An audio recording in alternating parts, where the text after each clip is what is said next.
everyone, and welcome to Coffee with Carrie. I am Carrie Lazat, your Director of Cable and Community Relations here in Bloomfield Township, and my show is about talking to people that make Bloomfield Township a wonderful place to live, work, and play. And today I have with me our clerk, Martin Brook. Welcome, Martin. Good morning, Carrie. Yeah, thanks for having me. Yes, of course, of course. You know, I feel like we just had an election. We just had a presidential election, and here we are again 4 years later. It's gone really quickly, I think, these last 4 years. Gosh, it seems not so much to me. Yes. We have to run each election, so it's a lot of work. It's like running a marathon. Mm-hmm. So, how much does your team grow during the? I mean, because you actually have to hire other people to come and help. We do. My staff, including myself, is 5 people normally. Mm-hmm. And when there's an election, we bring in temporary staff for the month to 6 weeks beforehand, which varies from 12 to 15 people. Mm-hmm. And then election day, we have about 225 additional workers that are in the precincts and absentee voting counting board and other places. And election day is like the marathon that you're training for because it's a really long day, right? Yeah, it sure is. So it's like running a marathon and then running a sprint. So election day, the precincts open at 7 a.m., but we're in my office by 4:30 in the morning, and we usually finish around 3 a.m. Wow. So almost 24 hours of almost working. 24 hours. Mm-hmm. Yeah. So, and where do these people come from that they aren't volunteering? They do get paid. They do. They are election workers. They are employees. They're paid. And they are community members. The elections are run in Michigan by each community. Individuals who are interested in working elections sign up, and as long as they qualify, we do have strict rules as far as who can be an election worker. For instance, you cannot have a felony. You must have experience. That's interesting. Right? I mean, so we do a background check and check each person. And we look at the background as far as their experience. And we also require by law that they identify whether they're a Democrat or Republican because each major event that happens in a precinct is done by witnessed by a person of each major party. Mm-hmm. Interesting. So how do people become an election worker? They just go to our website to the bloomfieldtwp.org/jobs, right? And the application is there. For election worker, it's in my office. Okay. So they would contact the clerk's office. It could be clerk at the email clerk@bloomfieldtwp.org. Okay. Or call us, and we can get them the application. All right. Well, great. And so when do you start looking for those people? Well, we're full for the August election. We've good. signed everybody, recruited everybody. There's, as I said, about 225 people already signed up to work. We'll start working on the August election, right after, the November election, right after the August election.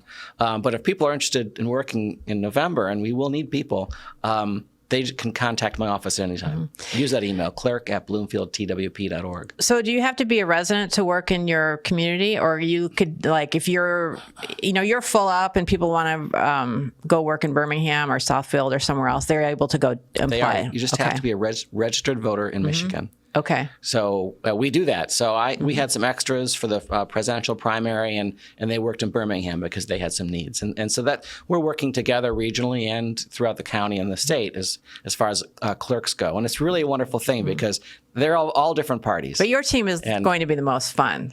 Well, yeah, right? I think so. It's good and fun. So. Right. Yeah, well, you're doing more than a civic duty. So it's a pleasure to do it. I really enjoy being clerk. Oh, good. I know we like working with you, and we've been working with the clerk's office and developing communication materials. And this is something that you should be seeing in your mailbox that is coming soon, mailed on July 15th. So if you're watching this video after that, you probably got it in the mail. And this is about the elections. This is how it's going to look. And it's a little bit of a checklist. And what I like about it myself is that the font is big enough so that if you have trouble reading things that are small, you need your readers, that you can actually look at all this without putting on your readers. So, right. So what is some of the information? What are some of the highlights here? First of all, it's early voting for the primary starts on July 27th. So that's in person that you can go do that on July 27th. And where can you do that in person? It is at the Bloomfield Township Library. Okay, so great partnership with the library. They're fabulous. Any precinct, anyone in Bloomfield Township can go there and vote, and anybody in Birmingham also anyone in Southfield Township. So the library is hosting in Oh, one I location didn't know that. Okay. all three jurisdictions. And is that new, or has that been like that for a long time? Well, early voting started we were one of the first places that did a trial run of early voting because we had a November election in 2023. Since that time, it's a jointly hosted site, and that saves all of our residents money by collaborating, and the places that can actually hold these locations are far and few between. So the library has been a great partner. Right. So that's in person if you want to do that. And then also people have the option to absentee vote. And so they got ballots in the mail. Those were they should already have them. And if it went out and they recycled it, how did they get a new ballot? Well, it went out on 6/25, Okay. so everybody should have their ballot already in Bloomfield Township. And if they don't have their ballot, contact my office. Okay. The email I gave before, clerk@bloomfieldtwp.org, or call us, 248-433-7702. And we can track that ballot for you. If it has been lost or thrown out, or you just need a new one, we can reissue another one. And then You can also pick it up in my office. You can pick up your ballot in the office. You can come in and do it that way in person. And so once you have the ballot, where are the places that you can deliver it to so that it gets counted? So that's another area of change I want to highlight. People can now take that absentee ballot they've received in the mail and vote it in person during early voting or in the precinct. So previously, the only way to have that ballot counted was return it to the clerk's office. That option is still available, of course. You can return it to the clerk's office. But if you'd prefer to take your absentee ballot, study it, and vote it during early voting, you can do that. Or on election day, you can do that as well. And that's pretty exciting for me because folks can take the ballot, study at home, and also have the benefit of putting through the tabulator themselves. The traditional method is return it to my office, and that can be through the U.S. mail, through the drop boxes in the township, or at the counter in my office. And how many drop boxes do we have now? Well, we have 3 outdoor drop boxes. Cool. So one is on Westview Road. One is at Village Hall in the Township Village area.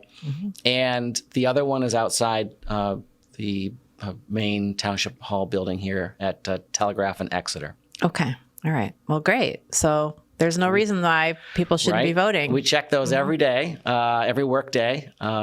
And on election day, it's another sort of thing we have to staff for is we have to have someone at each box at 8 o'clock because whatever is in there at 8 o'clock is countable. What arrives at 8:01 is not.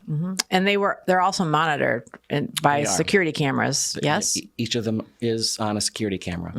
And was there a grant that you received? There was some state funding. Well, pursuant to the Michigan Constitution, the state is to provide one ballot box for each 14,000 voters, I believe it is. So the state did provide us those. One of the additional boxes was installed in 2022 because of a statewide security grant. So each jurisdiction could use it differently, and we chose to use it on our first drop box. Okay.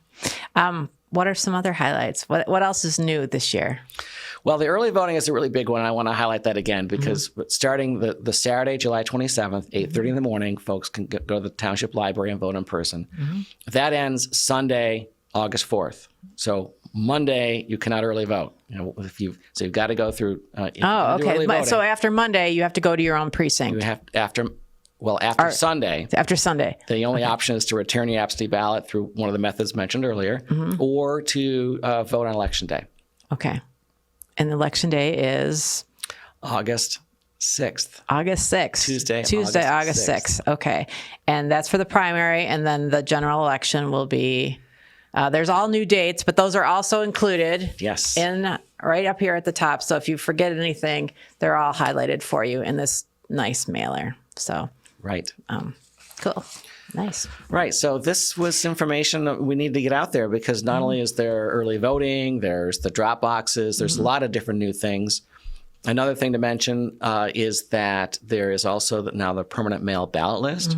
So individuals can apply once and receive a ballot always, or at least as long as they continue to qualify. And our office mails those out to each of the registered voters that are on the permanent mail ballot list. That list right now is a little over 13,000 people. Almost 35% of our registered voters are on that list. Great. Can we talk a little bit about like the straight party ticket voting? And if you want to vote for all Republican or all Democrat or all, I don't know if there's all Green Party, and maybe there's one or candidate that you want from something else. Are you allowed? You're allowed to do that. You are allowed to do that. I'll make that a statement. You are allowed to do that if you can explain how that works. Well, let me explain. The August ballot is a primary. So we're not electing anybody at that point. We're electing who will be on the November general ballot. Right. You have to, when filling out the primary ballot by state law, something just defined by state laws. Other states are different.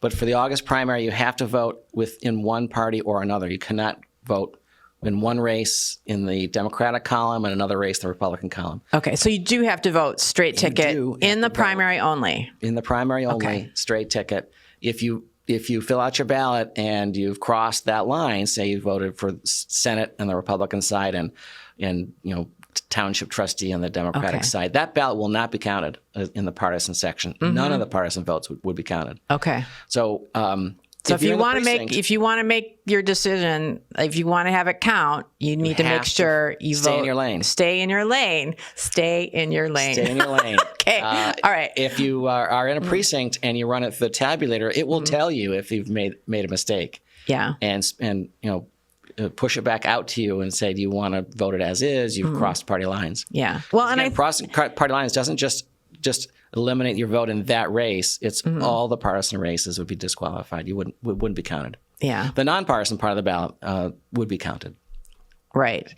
And I think it's an important distinction because I think, when they do polling, they look at and see that most Americans are somewhere in the middle. And so there's times when you might want to be on one side and other times you might want to be on the other. And so it's really important to understand that. This is a super common mistake. It is. Yeah. People are crossing party lines in August. Okay. But then in November you can do it in November. You just can to keep cross you on your toes. Okay. Right. So that's good. In November, you have multiple selections, multiple options. And we could cover that now, but, or maybe leave it for later. So in November, you can. And so maybe we just want to touch on it so that if people are only watching this. Sure. So in November, you have, again, in August, it's party must stay in your lane, one party or the other for every race. Right. In November, you can really pick and choose. So you can do a straight ticket option, which is at the top of the ballot, and then every race of a partisan nature would be covered by your straight ticket choice. You can split the ticket, which means you can choose straight party, and then in a certain race choose a person of a different party. Okay. That's not an overvote. You haven't voted twice. Yeah. The individual race, the selection of the individual race will override for that race the straight ticket option. So that's called a split ticket. The mixed ticket is you don't pick at all the straight party box and vote each race. And again, and especially if you take it home, that's easy to do. So. Oh, it is. And that's one of the big advantages. Take it home, study it, fill it out at your leisure, bring it in filled out, and then run it through the tabulator. So if people come and they're in, doing early voting or they're at the regular precinct, are they allowed to ask questions? I guess I feel like sometimes you don't want to show what you're voting, but maybe you think that you spoiled your ballot. So are the election workers, are they allowed to answer questions, or they generally don't want to do that? Well, there's a lot of rules about it.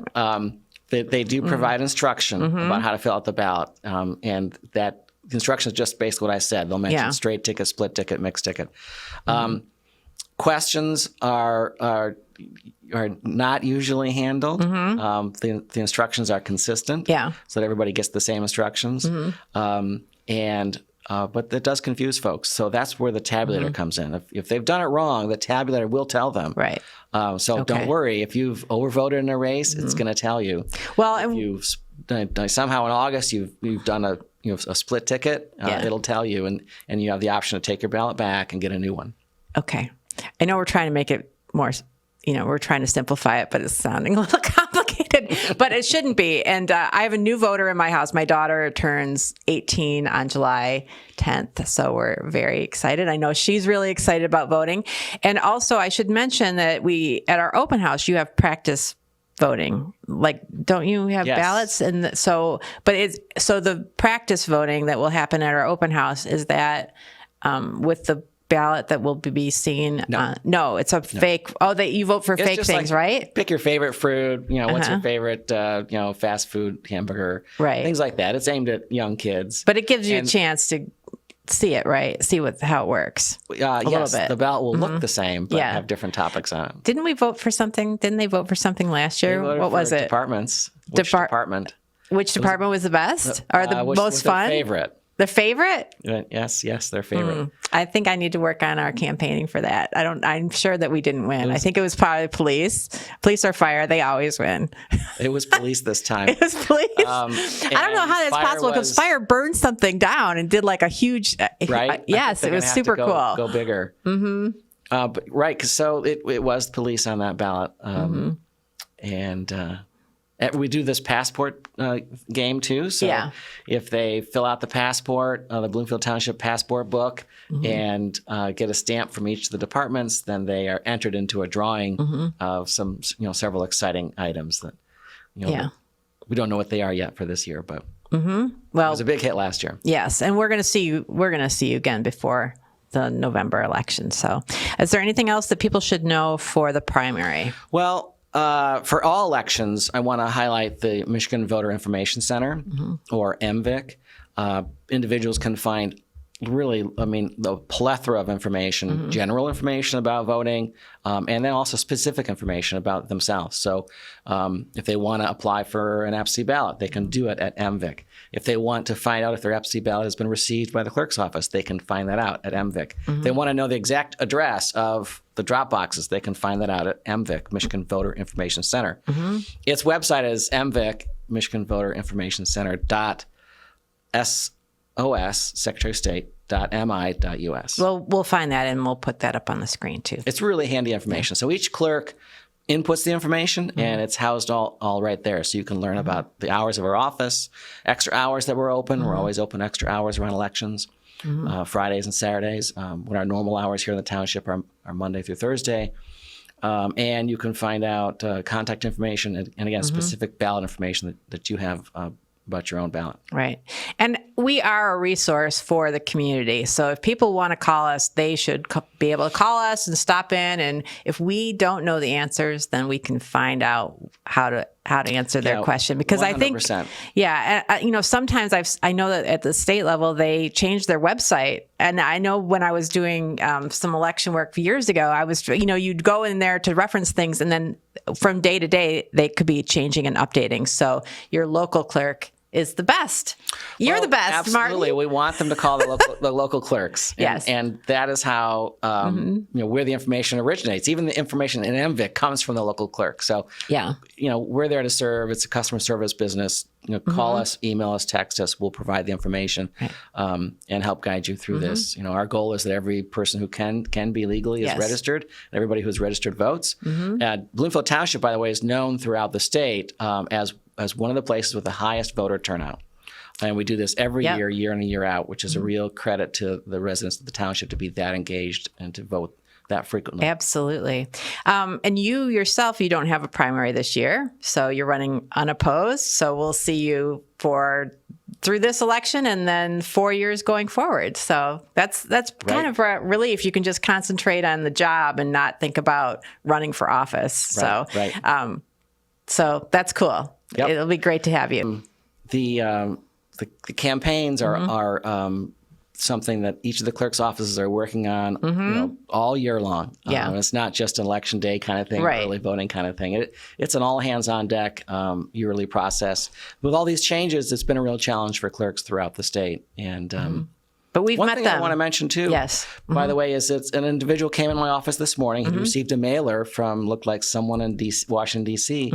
With information about applying for an absentee ballot and so forth. And he was very concerned about voter fraud because as we had advised him, he we already sent him an absentee ballot. He's already returned his absentee ballot. You're right. So that's something that people should be aware of is individual organizations or candidates or parties or interest groups can send as many different mailers as they want. They're going to get a lot of mail. Official information. A lot of mail. And they make it look official, I think, do. sometimes to try and confuse you or trick you into doing, I don't know. I mean, I'm not sure, but there's just a lot of a lot of that out there. Look for information from your clerk's office and look for this logo on mailers, which tells you this official election information. We're here to help and clear up any questions. Just call us. Great. All right. Well, I think that's all we have to say today. And so we'll be back after the primary and with information about the general election that will happen. But thank you for watching today. If you have any questions, just get in touch with us through the website. We have a new township app that you can download. And always we're happy to see you face-to-face if you want to stop into Township Hall. So thanks so much. Thanks for being here, Martin. Carrie. It's good talking with you. And Nice to share a coffee with you. Yes. Thanks so much.